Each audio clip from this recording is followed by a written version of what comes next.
ազգային ժողովի ամբիոնից արդարության մասին եւ ասում էր, որ իր նկատմամբ քաղաքական հետապնդում է իրականացնում, որ Նիկոլ Փաշինյանը այն գործիչն է, որը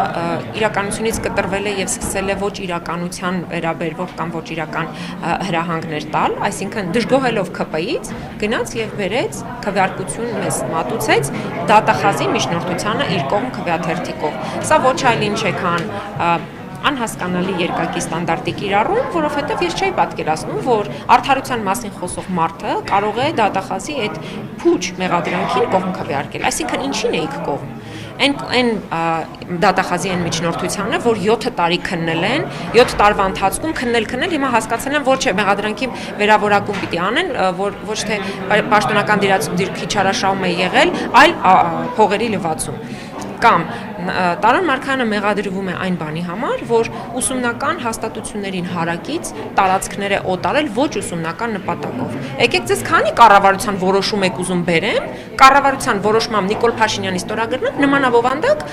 որոշումներ են կայացվել։ Բայց ինչի Նիկոլ Փաշինյանը չի պատժվում։ Նույն բանն է արել, ինչ Տարոն Մարգարյանը, հասկանում եք, նույն բառացիորեն նույն բանը։ Հետո այս երկակի ստանդարտները ո՞ւր են գնում։ Այսինքն լավ, հիմա Տարոն Մարգարյանին անձեռնամխելությունից զրկեցիք, գնաք մի 7 տարի էլ այս գործը կքննեք, բայց դրանից հո արդարությունը չվերականգնվեց։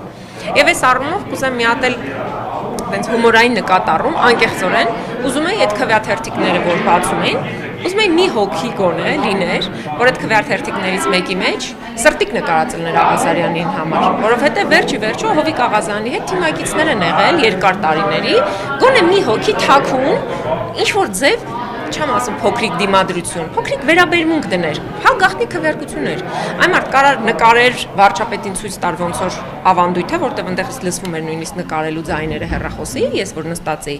բայց այնուամենայնիվ նկարելուց հետո կարող եք այդ սրտիկը նկարել, ի վերջո ձեզ որևէ մեկը չէր արգելում ձեր նախկին գործընկերոջ նկատմամբ որևէ վերաբերմունք արտահայտել։ Այդ սրտիկը չկար, շատ տխուր եմ այդ առիթով, որ Աղազարյանին որևէ մեկը սրտիկ չնկարեց։ Թոմասյան, այսինքն լսել եք նկարելու ձայները դուք քվեարկության ժամանակ նստած եք։ Այո, ես 2 անգամ լսեցի, ուղղակի չկարողացա ֆիքսել ով էր, որ այդ պահին հեռախոսի մեջ էի, ցավոք սրտի, թե չէ։ Ինդիրակյանը մեզ խոստովանել է, որ ինքը նկարում է, մեկը ստեցի։ Մեկը հայտնի է, հա։ Չէ, ես գիտեմ, որ դա համատարած է, որովհետև իրենց մոտ երկար ժամանակ վարքերի փոփոխություն է տեղի ունեցել եւ իրենք երկար ժամանակ արդեն նկարում են որպես ապացույց, որպես հավատարմության նշան, որ այն ինչ կայացվել է խմբակցության նիստում, SMS հրահանգի արդյունքում ամբողջությամբ պիտի կատարվի։ Շնորհակալ եմ։